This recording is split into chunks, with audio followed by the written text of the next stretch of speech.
Pak John, bagaimana? Ya, bisa kita mulai saja, Bu. Silahkan ya, udah berapa? 139? 139. Mulai saja, Pak John. Ibu Pinkan ditanya, Bu. Pak John, Ibu Pinkan ditanya. Halo, Bu Pinkan. Yes, Pak. Bagaimana? Bisa kita mulai, Bu Pinkan? Mari, Pak. Silahkan. Iya, sepertinya sudah banyak yang bergabung nih, anak-anak dan orang tua.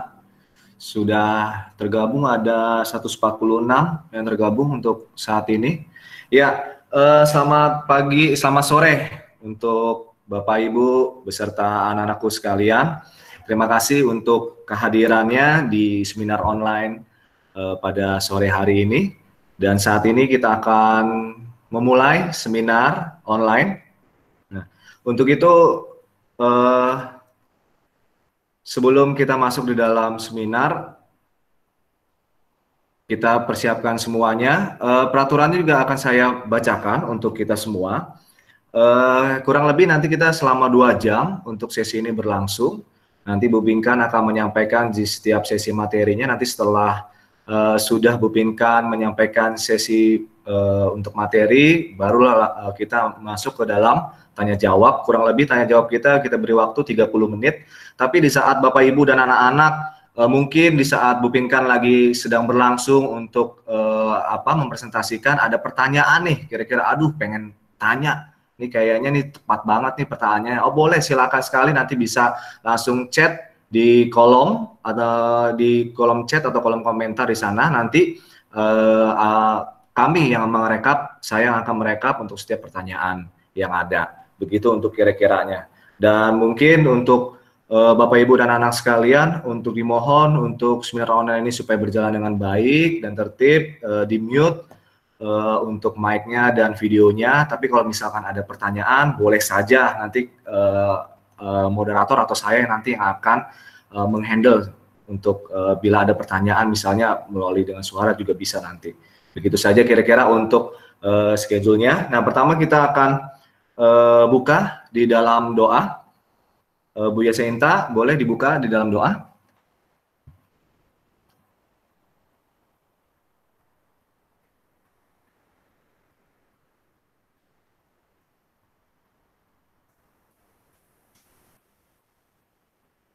Halo, Bu Yasinta, boleh kita buka di dalam doa? Mute-nya, iya. Oke. Terima kasih.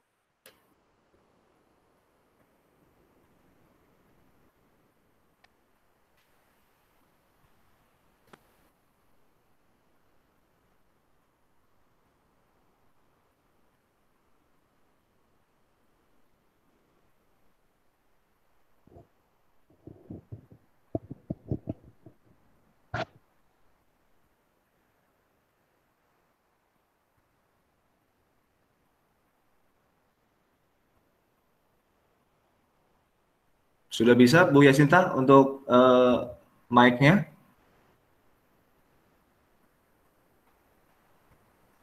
Oh oke, baik. Langsung saja Bapak Ibu, yuk kita bersatu hati. Ya. Biar ganti saya. Oke. Saya yang berdoa dulu. Oke, siap Bu Beradet. Oke, kami persilakan untuk Bu Beradet. Kita buka di dalam doa. Ya, sebentar. Mari Bapak dan Ibu, sebelum kita memulai kegiatan pada sore hari ini, webinar yang akan dibawakan oleh Ibu Pinkan, mari kita semua bersatu dalam doa. Dan syukur Bapak, kami naikkan kehadirat-Mu yang kudus. Kalau pada sore hari ini, kami warga Semak 7 dan juga Ibu Pinkan yang sudah Kau kirimkan untuk kami menjadi pembicara dalam webinar pada sore hari ini. Kau berkati ya Bapak, jalannya acara dari awal, pertengahan hingga akhir. Berkati Ibu Pinkan yang akan membawakan sesi ini. Bagaimana kami bisa mendaur ulang dari frustrasi menjadi prestasi. Kau bantu Bapak untuk seluruh orang tua dan para siswa, terutama orang tua yang memang benar-benar ingin bagaimana pada saat pandemi ini mereka boleh mendaur ulang frustrasi yang mungkin sudah mulai muncul sehingga menjadikan prestasi di dalam kehidupan mereka. Bapak berkati Ibu Pink dalam membawakan sesi ini sehingga apa yang akan dibawakan boleh menjadi berkat bagi kami semua. Mohon berkat dan kasih-Mu ya Bapak dari awal pertengahan hingga akhir dari webinar ini boleh berjalan seturut dengan kehendak-Mu. Hanya di dalam nama Tuhan Yesus kami telah berdoa dan mengucap syukur. Haleluya. Amin. Amin. Terima kasih Bu Bernadette. Sama Pak. Ya, selamat sore Bapak Ibu dan anak-anakku yang terkasih di dalam Tuhan Yesus Kristus. Ya, saat ini, sore hari ini kita berkumpul sama-sama melalui Google Meet ini. Kita sama-sama akan membahas bagaimana materi. Ini sangat materi yang sangat penting, tidak hanya untuk orang tua saja di dalam mendidik karakter putra-putrinya, tapi itu penting juga untuk kami, untuk putra-putri juga, untuk anak-anak atau siswa sekalian yang sama-sama belajar bagaimana dengan situasi dan kondisi yang saat ini memang membuat kita mempengaruhi psikis kita. Ada rasa takut, ada rasa khawatir bagaimana kita bisa melewati masa dan kondisi ini, tapi kita sama-sama nanti akan dicerahkan atau akan diberikan inspirasi oleh Bu Pinkan bagaimana cara untuk mengalami atau meminimalisir stres di saat WFH atau SFA atau bekerja di rumah ataupun belajar di rumah. Kita sama-sama akan belajar yang akan difasilitasi oleh Bu Pinkan pada sore hari ini. Nanti Bu Pinkan akan menyampaikan. Nah, untuk itu langsung saja Bapak Ibu dan siswa sekalian, saya akan memperkenalkan sekilas profil dari Ibu Pinkan. Ibu Pinkan Margareta, MPC psikolog. Nah, beliau ini aktif juga sebagai dosen di Ukrida. Beliau aktif sebagai pengajar di sana, di Ukrida. Kemudian beliau juga aktif sebagai psikolog, tidak hanya psikolog family, tapi student pun juga beliau tangani. Dan kemudian beliau juga aktif juga sebagai trainer ataupun pembicara di dalam setiap pelayanan beliau. Begitu saja untuk pemaparan atau profil dari Ibu Pinkan. Nah, selebihnya ya sama-sama yuk kita mendengarkan bagaimana cara-cara nih atau konkret atau tips supaya kita bisa melewati fase atau kondisi yang saat ini. Ya, Bu Pinkan, dipersilakan. Terima kasih Pak John. Selamat sore, siang menjelang sore, Bapak Ibu guru, Bapak Ibu orang tua, dan juga teman-teman siswa tampaknya ini ya. Jadi kita Ya. beragam. Izinkan Selamat sore, Bu. sore. Beberapa mungkin pernah jumpa seminar terakhir di sana, mungkin ya.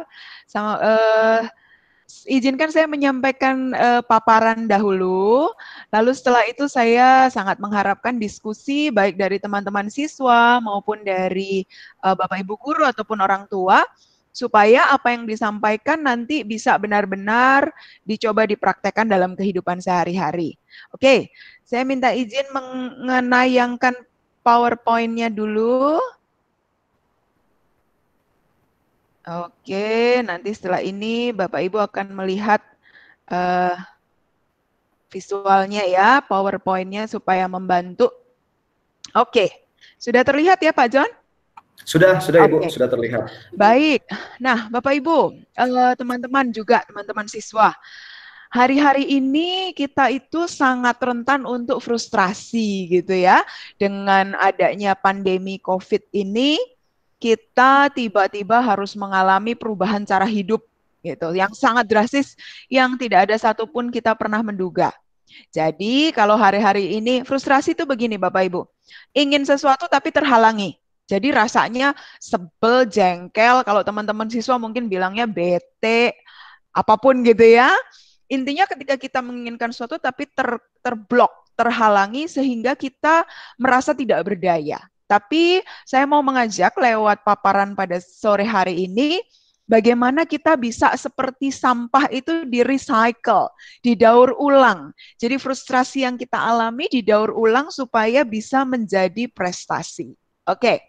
Nah, ini saya pilihkan gambarnya. Bapak Ibu, sebelum 2 Maret waktu Bapak Presiden kita mengumumkan bahwa di Indonesia ada positif COVID-19, kita dulu mungkin berpikir Ya itu jauh ada di Wuhan ya, akhir 2019. Kita nggak kira akhirnya kita akan kena juga di negara ini. Seakan-akan seperti gambar yang saya tayangkan Bapak Ibu, seakan-akan kita itu lagi menaiki tangga. Jadi biasanya awal tahun kan punya rencana-rencana ya. Teman-teman siswa mungkin udah punya rencana nanti perpisahan mau begini, begitu, mau bikin buku yearbook. Waduh, udah siap-siap mau UN gitu ya. Semua rencana tiba-tiba seperti anak tangga itu patah. Ya, patah dan kita bingung. Kita cuma bisa melihat, nah ini yang sering dinamakan disrupsi. Jadi sebelum tahun-tahun kemarin, tahun 2019-2018, orang sudah mulai ngomong, wah akan ada disruption, akan ada perubahan besar-besaran karena teknologi. Yang kita tidak sangka adalah perubahan itu datangnya dipercepat. Gitu ya, kita ini baru mau siap-siap belajar online, Bapak Ibu guru, saya dosen juga baru mau siap-siap. Tiba-tiba si corona ini bikin itu langsung dipercepat di depan mata semua, gitu ya. Yang terjadi apa? Hari-hari ini teman-teman dan Bapak Ibu, satu hal yang pasti adalah tidak pasti, gitu ya. Kalau ditanya mau sampai kapan ini COVID-19, sampai kapan PSBB, tidak ada yang bisa menjawab. Kemarin mungkin mulai beredar, sekitar bulan Juli sudah bisa berkembali normal. Tapi coba lihat catatan di bawahnya ya. Kalaupun sekembalinya mal-mal buka, sekolah buka, nanti masuknya giliran. Sudahlah demikian, protokol COVID akan tetap berjalan. Kita akan harus sering cuci tangan. Kita pakai masker kemana-mana. Intinya ketidakpastian. Nah teman-teman, Bapak Ibu, tahukah Anda bahwa ketidakpastian itu buat kita sebagai manusia itu sangat tidak menyenangkan. Karena kita manusia itu punya keinginan untuk bisa mengira-ngira, merencanakan, dan mengendalikan. Nah, berada di ketidakpastian akan membuat kita frustrasi. Jadi kalau ada dari antara Bapak Ibu, teman-teman, yang hari-hari ini rasanya kok mood aku jelek terus ya, kok aku bete terus ya, saya cuma mau bilang, itu manusiawi gitu ya. Jadi papa mama di rumah mungkin kalau lihat anak-anak remajanya kok sekarang jadi lebih nyebelin, wajahnya nggak nyenengin. Mungkin saya mau bilang begini, masih wajar gitu ya. Masih wajar karena semua orang tertekan. Nah, ketidakpastian ini menimbulkan krisis. Kita itu ada dalam situasi krisis, Bapak Ibu teman-teman semua. Nah, tahukah Anda bahwa akar kata dari krisis, jadi akar katanya dalam bahasa Latin, itu sama dengan akar kata keputusan, decision. Jadi menariknya begini, suatu situasi krisis sebenarnya mengandung makna bahwa kita nggak boleh hanya diam.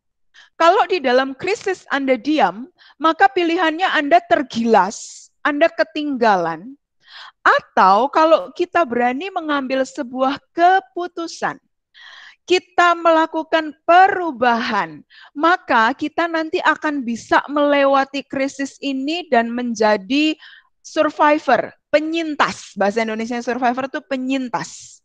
Kita bisa menjadi orang yang tidak kalah karena krisis, tapi kita menjadi orang yang belajar sesuatu dari krisis.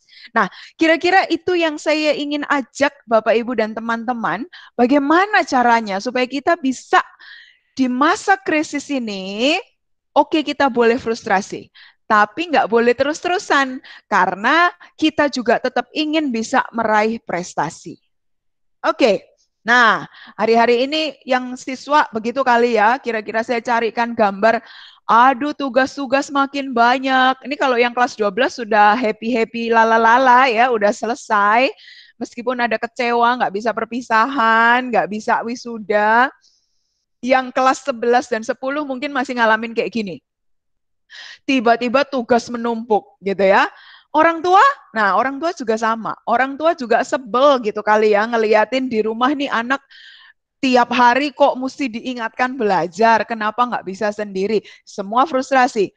Saya pilihkan gambar Bapak Ibu guru begini mungkin kali ya, sampai baterainya habis. Jangan kira Bapak Ibu guru happy ngasih tugas, ngoreksinya juga setengah mati ya Bapak Ibu guru. Kita ini kalau kita ngasih tugas banyak-banyak, feedbacknya ke anak-anak juga kita setengah mati. Jadi semua pihak frustrasi.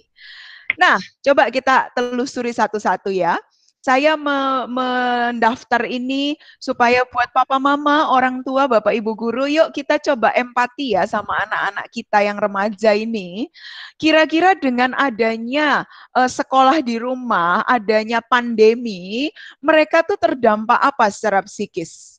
Yang pertama, berita-berita tentang COVID banyak banget Bapak Ibu ya teman-teman, ada yang hoax, ada yang bukan, tapi membanjir. Belum lagi kalau kita mendengar berita yang membawa rasa duka, misalnya ada orang yang kita kenal atau orang dekat yang kemudian dikabarkan sakit atau bahkan sampai meninggal. Nah, terpapar banyak berita ini juga kalau untuk remaja, Bapak Ibu, teman-teman, nggak tahu ini terasa apa enggak, bisa jadi Anda akan punya kekhawatiran akan masa depan. Setelah ini semester depan sekolahnya model kayak apa ya, gitu ya. Yang Anda baru lulus kelas 12, waduh, masuk kuliah. Kuliahnya masa online, nggak ada orientasi mahasiswa baru yang ketemu, yang biasanya ada acara seru-seru, ya, gitu ya. Jadi ada kekhawatiran-kekhawatiran, belum lagi yang mungkin begini. Karena situasi ekonomi orang tua, kita tahu ya sekarang banyak bisnis-bisnis terdampak. Mungkin ada orang tua yang penghasilannya juga mulai terdampak. Mulai muncul pertanyaan di hati remaja, saya bisa kuliah nggak ya? Kalaupun kuliah nanti continue nggak ya? Karena bayar kuliah juga nggak murah. Nah, yang kedua, saya itu mencoba membayangkan, ini Bapak Ibu kita orang tua, Bapak Ibu guru ya, buat kita mungkin nggak terasa bagaimana, tapi kalau saya coba membayangkan jadi teman-teman remaja SMA gitu ya, SMP, momen perpisahan itu kan momen yang nanti ketika kita dewasa, terus kita buka-buka foto atau kalau anak-anak sekarang di sosmed, itu menjadi kenangan indah, gitu ya. Nah, dengan adanya situasi pandemi ini, mereka kehilangan momen itu. Mereka kehilangan momen mengakhiri sebuah perjalanan hidup remaja sekolah, menengah, dengan satu kenangan yang terukir manis dan indah. Saya mencoba berempati, aduh sayang juga ya, rasanya pasti ada sedih juga buat anak-anak kita. Sementara yang belum perpisahan mungkin, yang kelas 10, kelas 11. Tadi saya sudah sempat singgung. Sekolah di rumah itu belum tentu enak. Kenapa? Biasanya kalau di sekolah lingkungannya, ruangannya itu mendukung untuk kita duduk belajar. Coba kalau di rumah ini juga mungkin sekarang ada dengerinnya sambil selonjoran, lama-lama tertidur gitu ya. Kalau di rumah, syukur-syukur kalau rumahnya luas. Kalau rumahnya tidak luas, mau ngerjain di mana nggak nyaman. Udahlah demikian, tugas mata pelajaran menumpuk. Jadi kalau mencoba berempati sama anak-anak remaja, kalau kemudian bad mood, kalau kemudian jadi bete, bosen, males gitu ya, jadi keki, jadi jengkel, bisa jadi karena memang belum terbiasa belajar mandiri dan sekarang harus belajar mandiri. Nah, belum lagi perubahan jam biologis. Biasanya kalau dipaksa ke sekolah, mau nggak mau bangun pagi. Kalau terlambat ada hukuman. Meskipun sekarang saya tahu beberapa sekolah juga kalau yang minta Zoom meeting dengan guru mungkin juga starting pagi. Tapi kontrol untuk kemudian malamnya ini tidak begadang, kontrol untuk supaya jam tidur tetap baik, itu yang saya kira menjadi lebih loose gitu ya hari-hari ini. Sehingga jam biologis itu ritme biologis berubah secara mendadak. Belum lagi teman-teman remaja itu kan baterainya full banget ya secara fisik. Sekarang terkurung di rumah gitu ya. Jalan kaki juga muternya ruang tamu, ruang makan, dapur, kamar, ruang tamu, ruang sudah itu doang. Mau keluar sedikit nanti papa mama mungkin karena khawatir, karena sayang larang begitu ya. Padahal udah sumpek bener. Biasanya masih bisa hang out sama temen, pulang sekolah masih nongkrong di mana. Itu semua hilang. Aktivitas fisik jauh berkurang. Apalagi kalau buat adik-adik yang remaja. Ini yang nomor 5 nih kayaknya kalau saya mencoba merasakan, aduh sedih bener gitu ya. Remaja itu kan senang berteman. Nah sekarang jadinya kalau nggak bisa kemana-mana, bisa sih ketemu di chat sama teman, tapi rasanya beda gitu ya, ada yang ngomong gitu. Jadinya kesepian, karena seakan-akan tercabut dari teman sebaya. Terus, biasanya kan sekolah nggak cuma sekolah, ada ekstrakurikuler, ada misalnya ngeband, fotografi, basket, sebutlah semua itu. Nah sekarang nggak ada kan? Padahal aktivitas-aktivitas terkait minat dan hobi adalah eksplorasi untuk membentuk identitas diri. Nah, untuk Anda yang remaja, teman-teman, Anda ini kan ada di masa-masa di mana lagi nyari tahu, gua nih siapa sih, gitu ya. Who am I? Aku nih orangnya kayak apa? Nah, Anda seringkali menemukan jawabannya ketika Anda mulai aktif di hobi tertentu, di minat tertentu. Sampai kemudian Anda tahu, gue kalau main gitar terus ngiringin responnya orang oke. Oh, berarti itu kelebihanku. Nah, misalnya gitu. Atau aku ambil foto nih. Wah, fotoku dipuji nih sama ibu guru, sama teman-teman lain, dibilang angle-nya bagus, clear. Nah, Anda jadi menemukan, oh saya tuh punya talenta di situ. Nah, hal-hal ini Bapak Ibu, orang tua dan ibu guru, Bapak Ibu guru, ini yang kita harus akui dengan situasi sekarang. Terganggu, proses mencari identitas dirinya, eksplorasinya terganggu. Nah, berada di rumah saja. Remaja itu, teman-teman remaja, teman-teman siswa, dengan kalian sedang ada di masa puber, di mana hormon pubertas lagi kick in, maka memang ada kebutuhan tuh suka nantang-nantang gitu ya. Jadi suka cari sensasi. Misalnya, kalau misalnya berkendaraan naik motor pengennya agak ngebut dikit, nyobain rasanya kalau ngebut tuh dekser gitu tuh rasanya gimana. Itu wajar, itu bagian. Jadi suka nyerempet, bahaya kalau orang tua bilang mah gitu ya, suka cari-cari, nyoba-nyoba gitu. Nah, Bapak Ibu bayangkan dengan mereka harus ada di rumah saja, maka pengalaman-pengalaman mencari sensasi ini juga sangat terganggu, berkurang. Ditambah lagi, biasanya kalau usia remaja, hubungan komunikasi sama papa mama suka lagi terganggu tuh gitu ya. Suka sering ada warna-warna konflik. Nah, kalau sudah kayak gitu padahal terjebak di rumah, otomatis makin bete itu suasana hati, makin frustrasi. Nah, akhirnya pelariannya apa kalau remaja?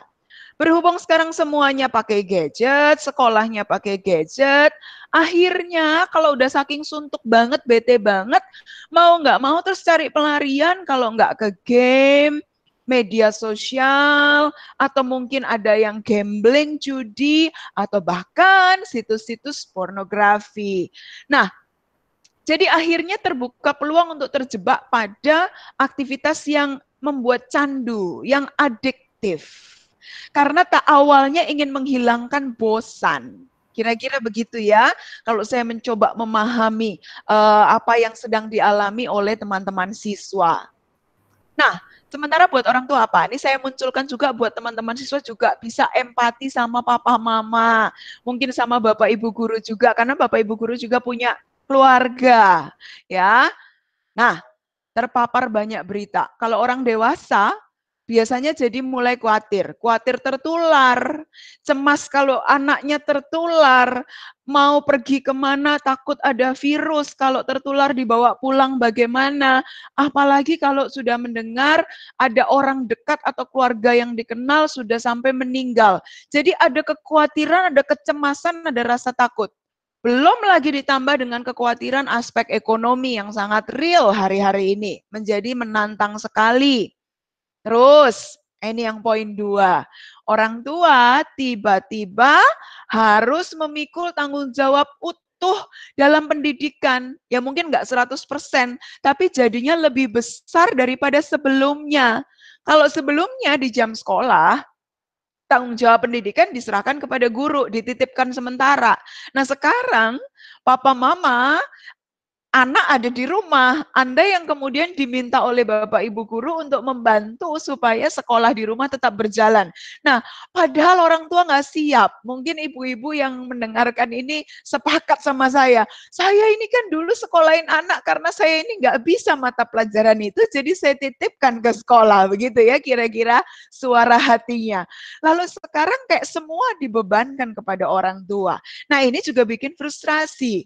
Apalagi, belum kalau orang tuanya bekerja atau punya bisnis, berdagang gitu ya. Ini rumah tiba-tiba jadi penuh. Dulu mungkin papa mama kalau anak udah sekolah, aduh enak nih, rumah sepi sedikit, saya mau ngerjain bisnis saya gitu ya. Ibu-ibu juga masak dengan tenang, mau beresin rumah enak. Sekarang katanya beberapa ibu-ibu bilang, ini anak-anak di rumah, saya nggak pernah keluar dari dapur, Bu, gitu ya. Ada aja anak lapar, buka kulkas, minta makanan, jadi mama itu masak dari sarapan pagi, makan siang, sampai makan malam. Frustrasi juga, rumah nggak pernah bersih, karena orang di rumah terus gitu ya. Frustrasi juga kalau orang tua bekerja, tapi bekerjanya dibawa di rumah karena work from home. Bisa dibayangkan ya betapa rumitnya dan betapa situasinya memang wajar kalau kita kemudian jadi frustrasi. Nah, buat orang dewasa, berubahnya jadwal kehidupan itu juga bikin bosan. Dulu mungkin ayah bunda, papa mama yang kerja kantoran, kita komplain sama macet. Kita komplain sama kendaraan umum yang kok padat. Tapi kalau sekarang mungkin ada yang mulai merasa gini, aduh aku kangen deh Pak, naik kereta, aduh aku kangen deh naik kendaraan keluar dari rumah ke kantor. Lama-lama juga jenuh, lama-lama juga frustrasi. Nah, poin 5 ini yang kemudian menjadi tantangan nyata buat hampir semua orang dewasa. Jadi adik-adik siswa, mungkin coba berempati. Hari-hari ini sektor ekonomi terpukul keras, ya. Beberapa perusahaan bahkan sudah mulai ada yang merumahkan karyawan, ada yang memotong gaji. Bisnis mungkin orang tuanya nggak kerja sama orang, tapi bisnis sendiri. Itu juga berat, apalagi kalau punya pegawai. Income-nya berkurang, tapi harus misalnya membayar gaji pegawai, belum lagi bentar lagi THR. Jadi ada begitu banyak situasi yang juga menimbulkan frustrasi bagi orang tua. Jadi saya kira di poin-poin ini kita setuju ya bahwa hari-hari ini kita butuh cara untuk kita bisa mendaur ulang sampah-sampah ini gitu ya. Ada sampah-sampah ini supaya kita tetap sehat mental, bahkan kita bisa menghasilkan prestasi. Nah kalau saya ngomong prestasi, seringkali kita pikir prestasi itu hanya akademik. Makanya kenapa sengaja saya bilang sama Pak John, saya mau munculkan kata prestasi. Pak John, orang tuh seringkali pikir prestasi itu nilai raport akademik. Padahal kalau dilihat di dalam kamus, prestasi itu hasil dari usaha. Jadi Bapak Ibu, teman-teman, prestasi nggak cuma nilai, prestasi nggak cuma kamu lulus. Tapi ketika kita mengusahakan sesuatu dan kita bisa mencapai hasil seperti orang naik tangga ini dan bisa mencapai tingkat di atas, maka itu adalah prestasi. Nah, hari-hari ini di tengah pandemi ini, kita mungkin harus mengubah cara pikir kita tentang apa itu prestasi. Bagaimana kalau dari situasi pandemi, situasi krisis ini, justru sekolah kehidupan sedang melatih kita untuk cara mengelola diri secara lebih bertanggung jawab. Teman-teman siswa, tadinya kamu dibantu dikelola oleh jam sekolah, dibantu oleh guru untuk mengingatkan kapan kamu harus mengerjakan tugas, kapan kamu harus ini dan itu. Sekarang tanggung jawabnya di Anda. Demikian juga orang-orang yang bekerja di rumah, ini challenge sekali bagaimana kita bisa mengelola diri kita tanpa ada yang menegur terlalu keras mungkin. Bos kita tidak ada di rumah bersama kita, tapi bagaimana kita bisa mengelola diri? Yang nomor 2, membangun resiliensi, bahasa kerennya. Bahasa Indonesianya itu keren juga bahasa Indonesia, kelentingan mental. Jadi Bapak Ibu teman-teman pernah lihat bola karet ya? Bola karet itu kalau dipantulkan, itu dia akan membal, naik lagi. Nah, di saat-saat krisis seperti sekarang, Bapak, Ibu, teman-teman, kita itu butuh mental yang seperti karet itu. Bukan seperti kaca yang kalau jatuh pecah. Bukan seperti kayu yang kalau kena beban berat patah. Mereka yang tidak resilient akan sangat mungkin mengalami ketidaksehatan secara mental, frustrasi, stres, depresi, atau bahkan mungkin mulai sakit, daya tahan tubuhnya berkurang. Yang ketiga, prestasi apa yang sebetulnya kita bisa raih melewati masa krisis? Kita dipaksa untuk menemukan kreativitas. Bapak Ibu yang bisnisnya mulai terhalang, pekerjaannya mulai terhalang, mulai mikir nih gimana caranya bisa menghasilkan uang. Hari-hari ini saya lihat mulai banyak orang dengan kreatifnya yang jago masak, mulai bikin masakan di rumah, mulai jualannya online gitu ya, lewat foto, kirim ke WA group, kirim ke Instagram. Ada begitu banyak cara. Teman-teman siswa, Anda yang nggak bisa perpisahan, mulai pikir, aduh caranya gimana ya supaya tetap punya bermakna ketika say goodbye sama teman-teman SMA. Anda mungkin mulai bikin, oke, kalau gitu kita Zoom meeting lalu bikin apalah gitu, foto-foto kita kumpulin. Ada yang bikin video TikTok bareng, ada yang bikin apa itu yang nyanyi bareng digabung-gabung gitu. Jadi kreativitas tuh mulai muncul. Nah, tidakkah teman-teman dan Bapak Ibu bisa melihat bahwa kondisi kritis itu kadang-kadang menghasilkan kreasi baru. Kalau kita mau, kalau kita mentalnya kuat. Nah, selanjutnya apa? Menemukan identitas diri. Prestasi yang bisa kita raih di masa-masa sulit ini adalah kita tahu kualitas mental kita. Bapak, Ibu, teman-teman, adik-adik, kalau di masa sulit kamu menemukan diri kamu jadi lemah, depresif, Bapak Ibu juga kalau di masa sulit kita juga jadi marah-marah terus, emosian terus. Sebetulnya kehidupan sedang menunjukkan kepada kita, itu loh karakter asli kita yang mau nggak kita benahi. Karena di dalam kehidupan, terutama buat adik-adik yang siswa, saya mau kasih tahu, masuk dunia orang dewasa, hidup nggak akan tambah mudah. Yang namanya tanggung jawab dan masalah hidup akan menantimu, begitu ya. Itu kodratnya kehidupan. Nah, kalau kemudian kita masih menemukan diri kita ternyata mudah putus asa, mudah emosi kalau tertekan, maka mungkin loh ya, mari kita coba renungkan. Hari-hari ini justru ini adalah masa untuk membenahi karakter kita, supaya kita menemukan diri kita yang lebih baik. Kalau kita bersikap dengan benar. Apalagi prestasi yang bisa kita raih. Kita mulai menemukan tujuan untuk masa depan. Teman-teman, Bapak Ibu, teman-teman siswa, waktu kita mendengar bagaimana COVID ini bisa mengancam nyawa, dan beberapa orang-orang yang kita mungkin kenal tiba-tiba pergi dengan tiba-tiba, sudahlah demikian pada saat dimakamkan kita tidak bisa ada bersama dengan mereka, kita nggak bisa datang. Tidakkah mulai menimbulkan di hati kita begini, wow, hidup itu singkat sekali ya, dan bisa pergi kapan saja. Kita tuh bisa kapan saja tutup mata dan selesai di bumi ini. Tidakkah ini kemudian membuat kita mulai terusik? Kalau sampai hari ini masih diberi nafas kehidupan, buat apa ya saya hidup? Teman-teman yang masih muda, siswa-siswa, saya mau mengajak Anda untuk lebih berpikir. Kalau sampai hari ini, jangan-jangan kita juga bilang, saya masih muda, saya pasti masih umur panjang. Belum tentu.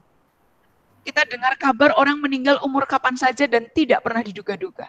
Pertanyaannya adalah, sudahkah kita menemukan untuk apa kita hidup di dunia ini? Apakah nanti kalau kita sampai check out dari dunia ini, kita sudah memenuhi tujuan itu? Prestasi yang terakhir paling tidak yang saya bisa pikirkan. Kalau pandemi ini akhirnya bisa dikendalikan, kehidupan kemudian menjadi lebih bisa leluasa, meskipun saya katakan tidak akan kembali seperti dulu lagi, maka prestasi kita adalah kalau kita bisa menjadi orang survival, orang survivor. Jadi orang yang bisa menjadi penyintas. Lewati masa krisis, kita tidak tenggelam, kita tidak patah, tapi kita jadi orang yang kuat, dan keluar dari krisis kita jadi orang yang lebih baik. Nah, Bu Pinkan, maaf, yes. Saya potong. Boleh tampilkan presentasinya Bu Pinkan, karena tadi ada user atau yang mengakses presentasinya, jadi ke stop. Boleh tampilkan lagi? Sebentar. Ini sudah saya tampilkan. Di exit dulu lagi, Bu Pinkan, nanti bisa masuk lagi. Siap. Oh, tadi ada yang... Iya, ada yang mengakses untuk presentasi. Jadi ke stop tampilan presentasi sampai dari di Ibu. yang mana? Sampai di yang mana, Pak? Karena stop itu jadi saya nggak bisa ngelihat tadi, Bu. Oke. Ya. Ini sudah ya? Sudah Ibu. Terima kasih. Saya lanjutkan ya, Pak. Nah, Yes. sekarang pertanyaannya, tadi saya sudah jelaskan apa itu frustrasi kemudian menjadi prestasi. Yuk, sekarang caranya bagaimana? Ini cara ya. Semoga sampai di sini teman-teman sudah, Bapak Ibu, teman-teman sudah mulai tergugah. Aduh, aku kepengen deh. Aku kepengen untuk berprestasi melewati masa krisis ini. Nah, prinsip dasar yang pertama. Ini buat Bapak Ibu, orang-orang dewasa, Bapak Ibu guru.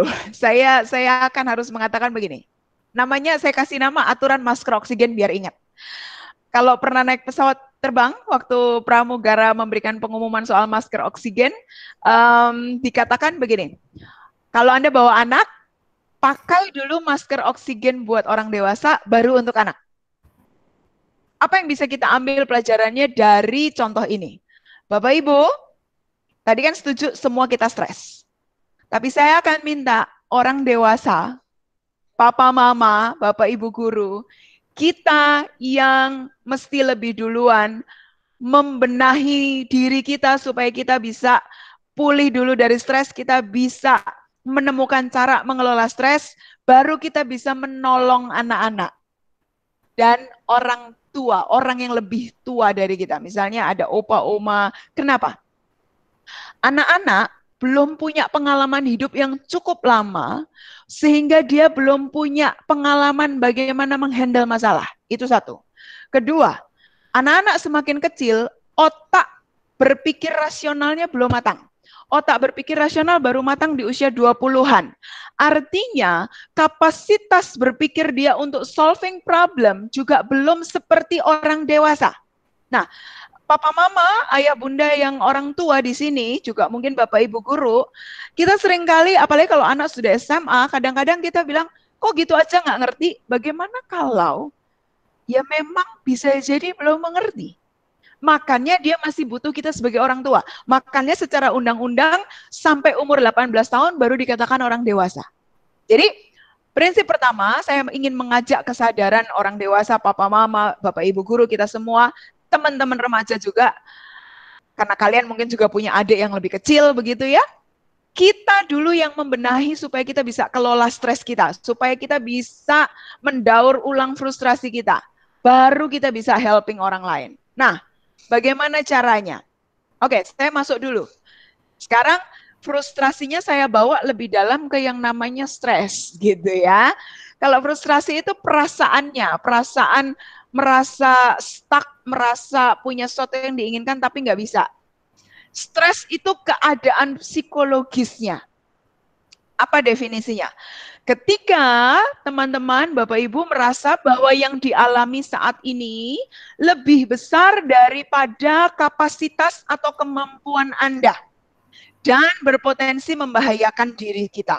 Saya kasih visualisasi supaya lebih jelas. Misalnya nih ya, kapasitas manusia itu apa? Ada tubuh kita ini, kemudian ada pikiran, ada emosi, dan ada kehendak. Sekian lama kapasitas kita itu mungkin menampung beban, misalnya dikasih kiloan 15 kilo. Gitu ya. Saya kasih contoh. Papa mama yang dulu misalnya kapasitasnya masih oke untuk bekerja, mencari penghasilan, nanti anak-anak pulang sekolah dimasakkan, sudah siap makanan gitu ya. Anda kapasitasnya Anda tahu masih oke ketika Anda tidak mudah marah gitu ya. Jadi Anda nggak emosian, tapi Anda masih bisa menjalani hari-hari dengan bahagia. Itu artinya jiwa Anda masih kuat menanggung beban. Jadi ibaratnya gini, kapasitas Anda untuk 15 kilo, bebannya 10 kilo, masih sisa 5 kilo bahkan. Kalau sisa 5 kilo, Anda bisa tolong orang lain. Anda masih bisa mungkin tolong teman, Anda masih bisa melayani di gereja misalnya, atau membantu orang lain. Anda masih punya sisa energi, sisa hati untuk orang lain. Nah, ini disebut tekanan positif atau stres yang positif.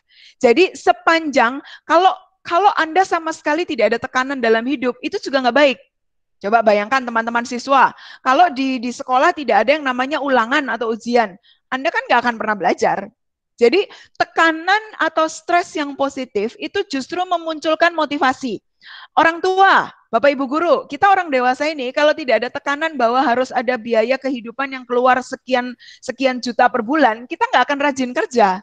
Jadi ada tekanan yang positif. Sepanjang tekanan itu tidak melebihi kapasitas. Nah, yang terjadi dengan pandemi COVID, tiba-tiba pada bulan Maret lalu, semua kita itu mengalami tekanan yang jauh lebih besar dari biasanya. Tadi saya sudah sebutkan, Anda orang tua, biasanya cuma mencari nafkah atau mengurus rumah. Sekarang Anda mesti berperan jadi guru. Bapak Ibu guru, yang tadinya mengajar cara tatap muka, tiba-tiba sekarang harus mempelajari gadget. Tekanannya menjadi lebih besar. Nah, ini kemudian memunculkan tekanan destruktif yang memunculkan namanya stres. Kira-kira begitu ya, teman-teman. Kenapa ini saya tunjukkan? Karena nanti strategi untuk mengelolanya akan mengacu kepada pemahaman ini. Jadi, stres itu gini, ada sesuatu dari luar kita yang menekan, tapi kita manusia ini punya kapasitas, punya kemampuan. Nah, permasalahannya begini, nanti kita akan lihat bagaimana supaya tekanannya nggak terlalu besar atau supaya kapasitas kita makin besar, supaya kita nggak stres yang merusak. Yuk, dengan cepat saja. Orang kalau stres itu gejalanya gini, bisa jadi nggak bisa tidur, insomnia gitu ya, karena kepikiran terus. Bisa malah jadi nggak bangun-bangun, jadi maunya tidur terus, rasanya ngantuk terus. Bisa mulai dengan nyeri lambung. Jadi biasanya orang suka bilang, aduh mah nih kambuh. Kemudian ada mual. Tangan kaki biasanya nggak berkeringat, tiba-tiba banyak berkeringat. Sakit kepala gitu ya. Nah ini juga perubahan berat badan drastis. Jadi bisa dengan cepat tiba-tiba jadi turun banget atau naik banget. Teman-teman siswa mungkin pernah ngalamin, kamu kalau lagi stres, guru ngomong apa, kamu nggak bisa konsentrasi, sulit konsentrasi. Mau ngafalin, nggak hafal-hafal, nggak masuk-masuk. Lelah berkepanjangan, bahkan ada yang mengalami panic attack. Jadi serangan panik itu tiba-tiba begini. Kita tiba-tiba berdebar-debar, jantungnya keringat dingin, terus ketakutan, cemas banget, sampai freeze. Nah, itu panic attack udah sangat gejala psikis ya, teman-teman. Nah, dampaknya apa? Nah, hari-hari ini kan kita selalu dibilang jaga imunitas tubuh, jaga daya tahan tubuh. Kenapa sekarang mengelola stres penting? Karena kalau tidak dikelola, maka yang paling terkena duluan adalah daya tahan tubuh. Imunitas tubuh, padahal COVID-19 hanya bisa dilawan oleh imunitas tubuh kita sendiri. Selain stres, selain daya tahan tubuh, juga penyakit-penyakit kardiovaskular. Jadi terkait dengan pembuluh darah, tekanan darah tinggi, nyeri otot, sistem syaraf, sistem hormon, neuroendokrin itu hormon, kemudian juga bisa ke arah depresi dan bisa mengarah ke obesitas. Jadi intinya, stres tidak baik buat kesehatan, gitu ya. Nah, kalau kesehatan tidak baik di masa pandemi ini, nggak bagus juga buat kita, karena satu-satunya yang bisa membuat kita bertahan dari virus adalah daya tahan dan kesehatan kita. Nah, mengelola stres itu apa? Iya, betul. Bu Pinkan, ya, mau maaf lagi Bu Pinkan, tampilkan lagi kembali presentasinya. Karena ada yang mengklik untuk apa? Untuk akses ke presentasinya. Oke. Ya, Bapak Ibu sekalian dan para peserta dan anak-anak sekalian, minta tolong untuk tidak mengklik tombol atau simbol yang ada press now atau presentasi di sana gitu. Nanti jadi ke stop presentasinya Bu Pinkan. Oke, gitu saja Bapak Ibu sekalian. Terima kasih. Siap mengerti Bapak. Saya lanjut ya. Oke. Ya, Ibu. Oke, sebentar. Ya. Sekarang kita masuk ke bagaimana secara konkret untuk langkah-langkah mengelola stres ya. Mengelola stres itu tekanan ya Bapak Ibu teman-teman. Jadi satu, analisa dulu stresornya, lalu ambil tindakan. Tadi masih ingat waktu saya katakan krisis adalah waktu di mana Anda harus mengambil keputusan. Jadi kalau Anda hanya diam saja dan tidak mengambil keputusan untuk berubah, ya Anda tidak akan survive, Anda tidak akan menghasilkan prestasi dari krisis ini. Oke, mari kita lihat langkah-langkah mengatasi stres. Satu, pahami situasi stres Anda. Langsung saya letakkan dalam konteks pandemi COVID. Mau tidak mau teman-teman siswa ataupun orang tua, sekarang Anda harus bisa untuk mencari tahu dengan situasi pandemi seperti ini apa efek langsung kepada situasi hidup Anda. Buat Anda misalnya yang sudah lulus dan mau masuk perkuliahan, Anda mesti mencari tahu nih, oke, kalau situasi seperti ini, berarti nanti model perkuliahan, misalnya Anda sudah diterima di satu kampus tertentu, model perkuliahannya akan seperti apa ya? Kira-kira sama atau beda dengan SMA yang sekarang belajar di rumah? Itu yang mesti Anda petakan. Bagaimana dengan pembayaran, pembiayaan, dan sebagainya? Fasilitas apa yang saya perlu siapkan? Itu kalau Anda yang siswa. Anda yang orang tua, Anda mau tidak mau mesti mencari informasi-informasi dengan situasi seperti sekarang, kaitannya dengan pekerjaan saya, bisnis saya, apa yang akan menjadi dampaknya. Bapak Ibu guru kita yang di dunia pendidikan, kita pun mesti mulai bersiap-siap. Kalau kemudian kemarin Menteri Pendidikan sempat mengatakan sampai akhir tahun mungkin kita akan sekolah di rumah. Wow, berarti hal-hal apa yang harus kita mulai siapkan sekarang. Jadi pahami situasi yang menyebabkan stres kalau terkait dengan COVID, kita mesti pahami. Pahami juga bagaimana cara mencegah, apa yang harus dilakukan, protokolnya seperti apa. Nah, itu kita pelajari. Jadi bukan terus sama sekali nggak mau tahu, bukan juga terus terlalu banyak mengakses hoax, tapi Anda pahami situasi pandemi ini sesuai dengan kebutuhan kehidupan Anda masing-masing. Yang kedua, setiap orang sama-sama ngalamin pandemi, Bapak Ibu, tapi sumber stresnya bisa beda-beda. Buat satu orang mungkin sumber stresnya karena income yang berkurang. Buat satu orang lain sumber stresnya karena nggak bisa keluar dari rumah, benar-benar bosan. Nah, sekarang Anda identifikasi, buat Anda sendiri yang paling menyebabkan stres yang mana? Buat Anda pelajar mungkin stresnya karena menghadapi tugas yang bertumpuk-tumpuk. Ini gimana caranya, gitu ya? Nah, setelah Anda identifikasi sumbernya, lalu coba kenali tubuh Anda. Tubuh itu mengirimkan sinyal kalau sebenarnya Anda stres. Sinyalnya tadi saya sudah sebutkan di slide sebelum. Bisa, kok tiba-tiba saya sering pusing ya? Kok sekarang saya jadi susah tidur ya?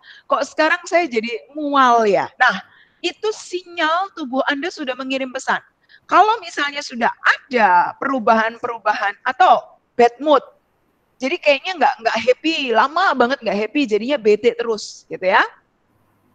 Yang keempat, coba kenali cara Anda menenangkan diri. Masing-masing orang punya cara menenangkan diri beda-beda. Saya kasih pemahaman sedikit tentang tubuh kita ya Bapak Ibu teman-teman.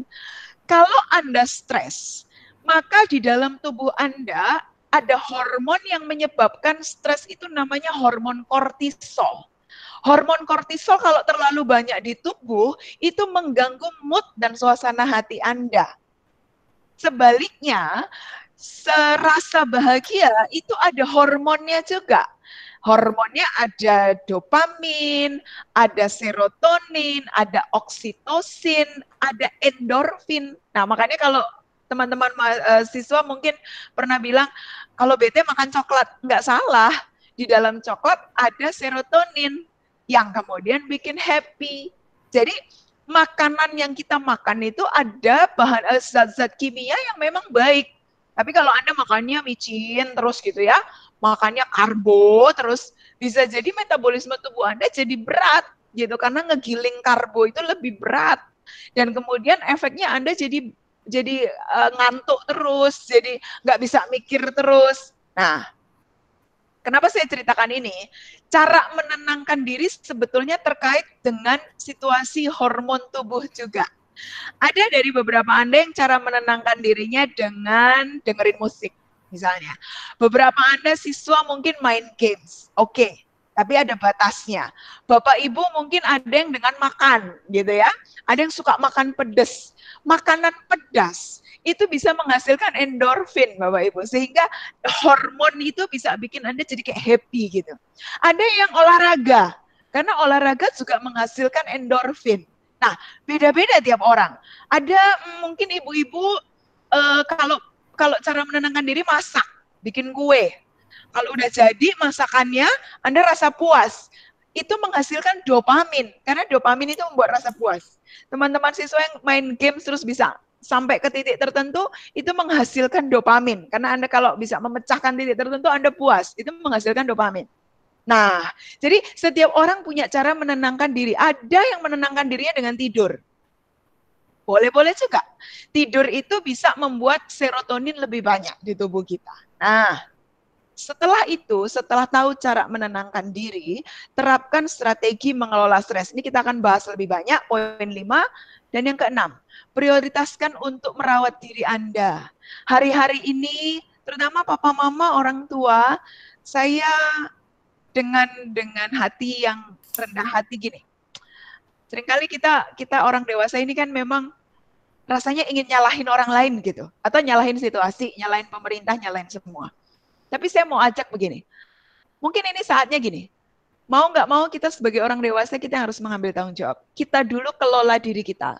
Supaya diri kita ini ada di dalam satu suasana hati, suasana jiwa yang tenang. Belum tentu semua masalah selesai loh ya Bapak Ibu. Tenang dulu. Supaya kita bisa menjaga suhu rumah kita itu juga nggak panas.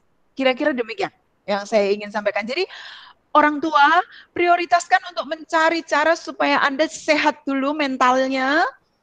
Nanti Anda akan punya kapasitas untuk membantu anak-anak yang lebih kecil, anak-anak remaja, untuk bagaimana mereka juga bisa mengolah frustrasi menjadi prestasi. 7, ini di poin ini. Kalau sudah sampai nggak tahu harus bagaimana, minta bantuan. Jadi bisa ke konselor, teman-teman siswa mungkin bisa ke konselor sekolah seperti Pak John, atau ke guru yang kalian percaya, yang kalian feel oke, minta bantuan. Kalau memang sudah merasa bahwa frustrasinya ini mengganggu banget. Nah, yuk sekarang 3 slide ya. Cara untuk mengolah, cara untuk memanage, mengelola stres. 1. Tadi ingat visualisasi saya ada situasi yang menekan, ada wadah. Nah, strategi yang pertama yang kita mau otak-atik adalah tekanannya. Situasi di luar kita. Oke? Misalnya, situasi di luar Anda, untuk Anda yang siswa, tugas-tugas yang menumpuk, misalnya begitu. Untuk orang tua misalnya yang bekerja, tuntutan-tuntutan dari pekerjaan. Atau untuk orang tua yang menemani anak belajar, Anda tuh kesulitan banget memahami ini bagaimana sih sebenarnya tugas-tugas dari sekolah gitu ya. Itu contoh-contoh situasinya. Nah, 1 strateginya, komunikasi. Dengan jelas dan efektif. Saya garis bawahi efektif. Gini, Bapak Ibu, teman-teman siswa, kalau Anda komunikasinya pakai emosi dengan nada tinggi, sudah pasti tidak efektif. Karena itu cuma akan memancing emosi orang lain yang Anda ajak bicara. Ya, jadi kalau kita mengkomunikasikan dengan amarah, efektif itu kan mencapai yang dimau tujuan. Kalau kita komunikasikan dengan amarah, kemungkinan besar tidak akan terjadi komunikasi 2 arah. Jadi, emosinya ditahan dulu, emosinya dilepaskan dulu, sampaikan baik-baik. Contoh konkretnya seperti apa? Bapak mama yang mungkin merasa kelabakan banget mendampingi anak-anak, Anda tuh nggak ngerti nih pelajarannya kayak gimana. Ya sudah, kontak baik-baik ke Bapak Ibu Guru. Utarakan, Miss, Mister, Bapak, Ibu Guru, saya itu berusaha nih sudah begini-begini, kok masih mengalami kendala ya. Bapak atau Ibu ada masukan nggak apa yang bisa saya lakukan? Misalnya demikian. Sebaliknya, siswa, Anda mungkin merasa tiba-tiba 8 mata pelajaran tugasnya menumpuk dan sudah merasa kerempong gitu ya. Anda tanya ke guru, Bu Bapak, Ibu gitu. Saya tuh berusaha ngerjain, tapi usaha dulu loh ya ngerjain, jangan nggak usaha terus kamu datang ke guru ya, tentu beda cerita. Komunikasikan, tanya, kira-kira apa yang bisa saya lakukan? Nah, jadi situasi yang Anda rasa menekan, itu perlu Anda komunikasikan dengan orang yang terkait. Gitu. Yang kedua, mengurangi kebisingan. Apa sih maksudnya kebisingan? Saya kasih tanda quote. Tahukah teman-teman dan Bapak Ibu bahwa di kepala kita setiap hari itu ada 50.000 pikiran tuh berlalu lalang. Bayangkan. Kita nggak sadar ya, nggak pernah hitung. Kira-kira 50.000 lebih pikiran tuh masuk seliwar kanan kiri, dan itu bikin berisik. Nah, kurangin. Caranya gimana? Nih, ini yang sering kita sekarang suka kebobolan. Kadang-kadang kita scroll berita, sebetulnya tanpa sadar Anda memasukkan sampah ke dalam pikiran. Hal-hal yang nggak perlu, segala hoax, segala macam berita gosip, itu nggak perlu. Padahal otak Anda sibuk memproses, sampai akhirnya rasanya suntuk banget. Ya, jadi kurangi kebisingan, supaya otak Anda bisa memproses dengan lebih baik. Yang ketiga, kelola waktu. Ini yang saya kira kalau banyak yang mengatakan tugas menumpuk. Pertanyaannya, apakah kita sudah bikin jadwal? Misalnya dalam satu hari jam 8, katakanlah ini karena mungkin di rumah gitu ya. Oke, jam 8 saya baru sudah sarapan, saya sudah mandi, sudah fresh, lalu saya buka apa yang harus saya kerjakan, baik itu pekerjaan kantor maupun pelajaran, sampai jam sekian saya break, jam 12 saya istirahat sebentar, atur waktunya. Dan kemudian buat prioritas. Seringkali teman-teman, begitu sudah ada di rumah, lalu kita lose gitu ya. Mandi pun mungkin dihutang sampai berapa hari. Kenapa mandi menjadi penting? Teman-teman, Bapak Ibu, kulit kita ini butuh stimulasi. Kalau mandi itu kan kena air ya. Jadi bangun gitu. Tapi kalau kita terus-terusan ya pakai baju yang apa istilahnya yang enak, dingin, karena sebetulnya karena nggak mandi kan, jadi karena panas jadi pakai baju yang dingin-dingin terus, itu membuat Anda mengirim sinyal ke tubuh Anda jadi kayak males gitu ya. Jadi kelola waktu. Oke, kayaknya ada yang nyala itu Pak. Oh sudah Bu, sudah. Oke. Sudah terkenali. Ya. Yes. Yang keempat, tetapkan batasan. Teman-teman yang masih siswa, kalau lagi masa-masa di rumah seperti ini, kalau Anda tidak membatasi berapa lama Anda main games, berapa lama Anda buka sosmed, bisa bablas semua, lewat semua, bubar jalan. Selama ini mungkin Anda dibantu ketika di sekolah dilarang pegang handphone, gitu kan? Nah ini yang tadi saya katakan. Sekarang tantangannya adalah, bisakah Anda sebagai manusia tidak dikendalikan oleh gadget, tetapi Anda punya power atas gadget. Anda bisa berkata begini, oke ini waktunya saya belajar, ini saya taruh. Gitu. Itu menandakan Anda lebih powerful daripada si gadget. Tapi kalau kemudian Anda begitu gadget tidak ada, lalu Anda mulai cemas dan mulai takut, berarti gadget yang lebih powerful daripada Anda. Itu misalnya buat yang remaja. Sama kita buat yang orang dewasa juga sama saya kira. Kita kadang-kadang merasa kalau nggak lihat notifikasi itu ada yang hilang dari hidup kita. Oh, jangan-jangan kita yang sudah dikendalikan oleh segala macam teknologi. Jadi menetapkan batasan itu menjadi penting. Buat Bapak Ibu yang bekerja, Anda juga tetapkan batasan. Misalnya, kemarin tanggal merah ya, Waisak. Kalau Anda tidak tetapkan batasan bahwa kemarin tanggal merah, itu bablas semua, pekerjaan jalan terus semua. Padahal psikis Anda lelah. Jadi mau tidak mau Anda yang tetapkan, oke, beban yang saya mampu tanggung, beban kerja saya akan letakkan di hari ini sekian kilo, di hari besok sekian kilo. Jadi dibagi-bagi supaya Anda tetap bisa punya mental yang stabil.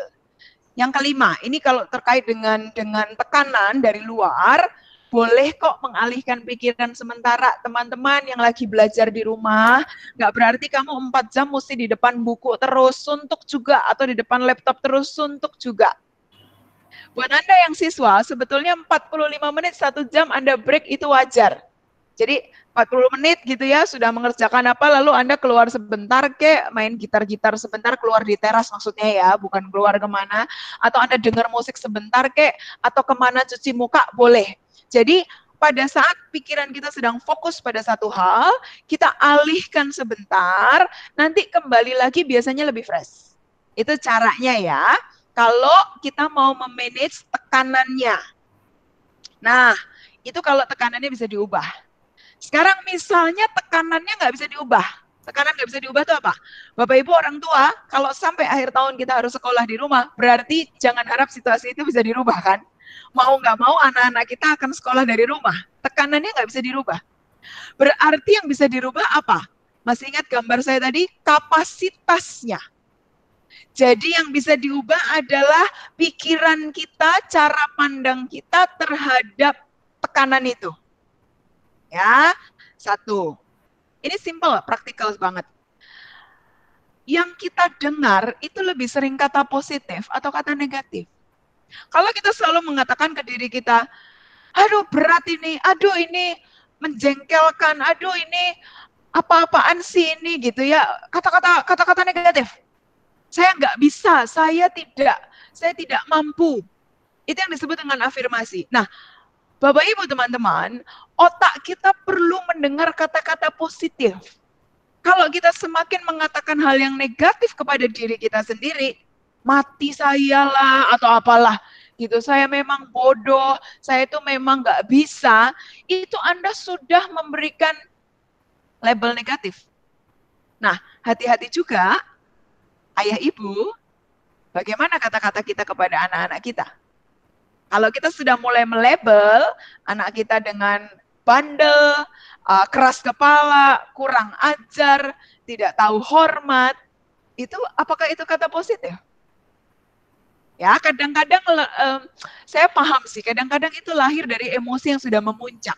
Tapi seperti tadi yang saya katakan, Bapak Ibu, situasi emosi di rumah kita akan sangat dipengaruhi bagaimana kita orang dewasa mengelola itu semua.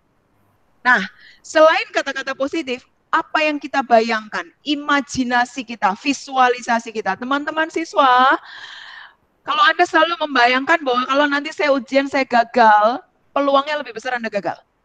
Karena otak kita tidak bisa membedakan apa yang real dan apa yang tidak real, tubuh kita akan bereaksi terhadap apa yang dibayangkan.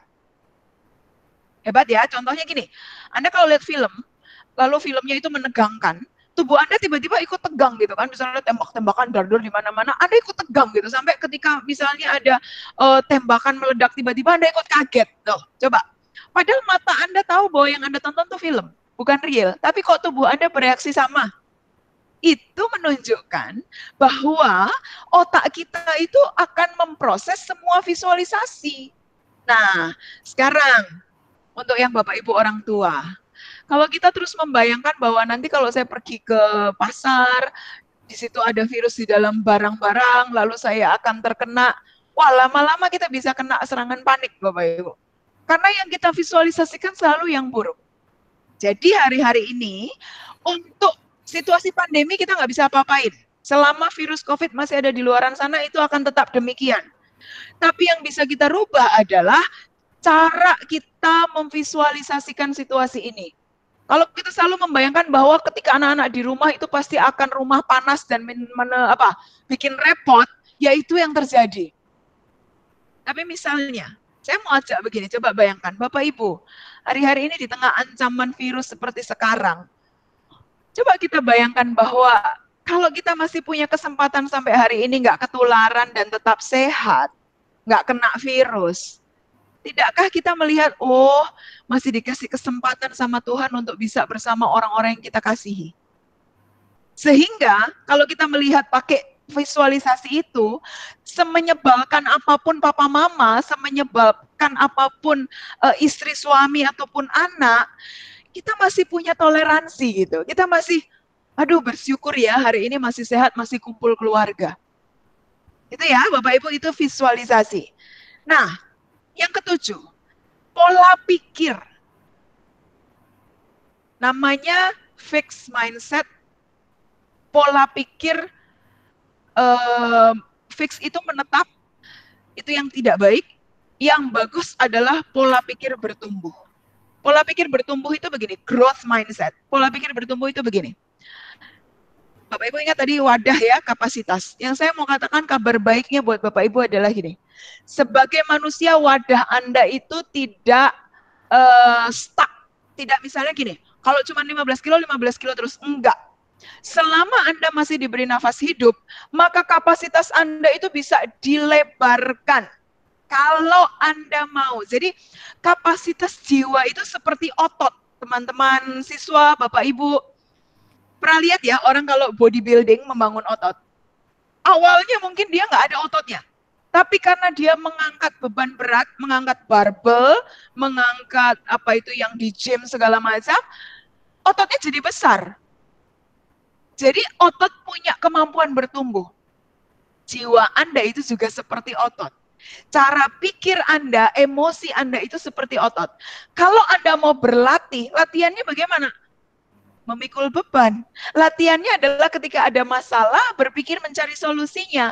Dan selalu meyakini bahwa tidak mungkin ada masalah yang tidak ada solusi. Selalu ada solusi.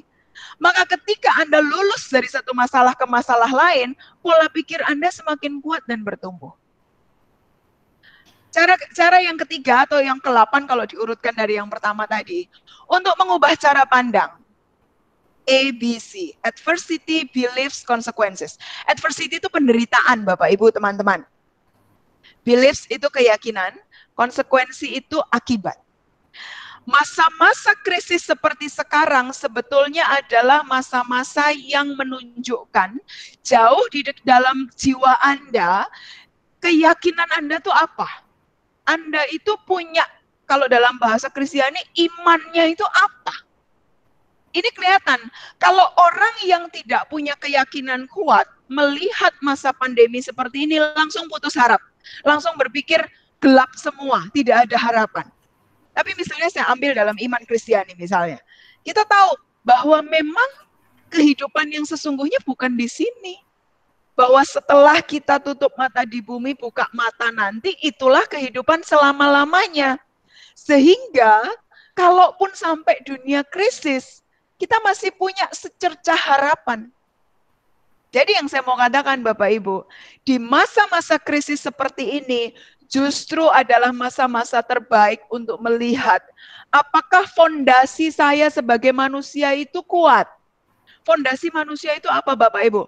Iman, keyakinan, nilai-nilai. Kita mulai mempertanyakan apa itu kehidupan, apa itu kematian. Jadi masa krisis sebetulnya adalah masa berbenah. Saya sangat ingin mengajak Bapak Ibu, teman-teman siswa juga. Jangan lewatkan masa krisis ini seakan-akan udah ditunggu lewat gitu aja. Sayang banget. Ini adalah masa di mana kalau kita bisa membenahi diri kita, maka keluar dari krisis kita menjadi orang yang lebih baik. Best version of us. Jadi bukan kita dibanding orang lain, tapi kita dibanding diri kita, kita menjadi orang yang lebih baik. Slide yang hampir terakhir, oke, masih bertahan ya. Kalau situasi tekanan tidak bisa dirubah, pola pandang kita juga sudah positif nih, sudah tidak ada lagi yang bisa diubah, maka yang bisa diubah adalah kendaraan jiwa kita, yaitu tubuh. Bapak Ibu teman-teman, yuk saya ajak menyadari begini. Jiwa Anda sehebat apapun, kalau tubuh Anda kemudian tidak dijaga, dan tubuh Anda ibaratnya mobil kemudian konslet rusak, selesai sudah. Jiwa kita itu dibawa oleh tubuh. Oleh sebab itu, tubuh ini harus dipelihara. Tadi saya sudah sempat singgung soal hormon gitu ya. Sekilas menunjukkan kepada Anda begini, teman-teman siswa juga. Mood kita, perasaan kita itu dipengaruhi oleh kondisi tubuh. Kalau kondisi tubuh kita fit, kita akan cenderung lebih happy. Tapi kalau misalnya Bapak Ibu nih, misalnya kita ada kolesterol, darah tinggi, tubuh kita jadi nggak enak gitu bawaannya kan. Akibatnya mood kita juga jadi nggak enak. Nah, mood yang nggak enak itu di tengah situasi krisis seperti ini tidak membantu. Makanya salah satu cara kalau kita mau supaya lebih bisa sehat mental dan happy, satu, kalau saya bilang diet bukan berarti nggak makan ya Bapak Ibu teman-teman, tapi makan dengan porsi yang cukup dan bergizi. Bergizi itu artinya ada vitamin, sayuran, buah, protein, karbohidrat, cukup. Bukan mewah, tapi cukup. Lalu tubuh Anda itu juga butuh bergerak, exercise, berolahraga. Nggak usah yang gimana banget, 20 menit jalan di sekitar rumah saja, pakai masker, sudah cukup. Anda beri tubuh Anda, jadi nggak di tempat tidur terus, nggak rebahan terus. Coba ya, Anda rebahan terus selama 3 bulan, yang ada bukan cuma berat badan naik, tapi moodnya ini jadi kayak loyo terus. nggak ada semangatnya gitu ya. Mau gerak-gerak sedikit di rumah, ikutin video, silakan apapun. Yang ke-10, relaksasi. Kalau saya bilang meditasi itu jangan membayangkan yang meditasi gimana. Meditasi itu sebenarnya begini, fokus, menenangkan diri, terus mendengar tubuh. Seringkali kita itu tidak mendengar tubuh kita sudah mengirim signal. Ya, Bapak Ibu, teman-teman, tubuhnya sudah bilang pengen jalan, maksudnya gini, pengen bergerak, nggak mau males rebahan aja. Nah, meditasi, belajar fokus untuk mendengar tubuh, relaksasi, kuncinya meditasi sebetulnya nafas. Latihan mengatur nafas. Kenapa nafas menjadi penting? Izinkan saya jelaskan dikit ya, teman-teman. Nafas itu kan mengambil oksigen. Oksigen masuk ke tubuh kita. Nah, tubuh kita akan mensuplai oksigen lebih dahulu ke organ-organ vital kehidupan, jantung, ginjal, dan semuanya. Tapi jangan lupa, otak kita butuh oksigen.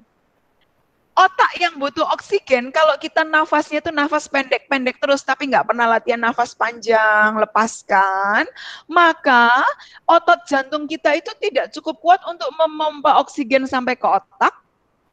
Padahal untuk memompa oksigen sampai ke otak, melawan gaya gravitasi. Bisa dibayangkan ya kenapa olahraga juga jadi penting? Supaya otot jantung kuat dan memompa oksigen ke otak kuat. Dan ketika otak kita suplai oksigennya oke, kita jernih berpikir. Makanya kalau lagi emosi Bapak Ibu, suka disuruh hitung sampai 10, tarik napas, lepaskan. Itu supaya otak Anda dapat oksigen. Jadi Anda tidak bergerak berdasarkan emosi, tapi pakai mikir dulu. Gitu ya. Yang ke-11, bangun ketahanan. Kelentingan, tadi sudah saya bahas, saya nggak banyak bahas di situ. Yang ke-12, kalau situasi nggak bisa dirubah, Anda juga merasa pola pikir Anda sudah oke, nggak ada yang bisa dirubah, cari orang yang Anda percaya untuk bisa mengutarakan isi hati, untuk bisa membicarakan, untuk bisa memperoleh pendapat dari orang lain. Yang terakhir, ini kelihatannya sepele. Tidur berkualitas. Bapak Ibu teman-teman, tidur berkualitas itu begini.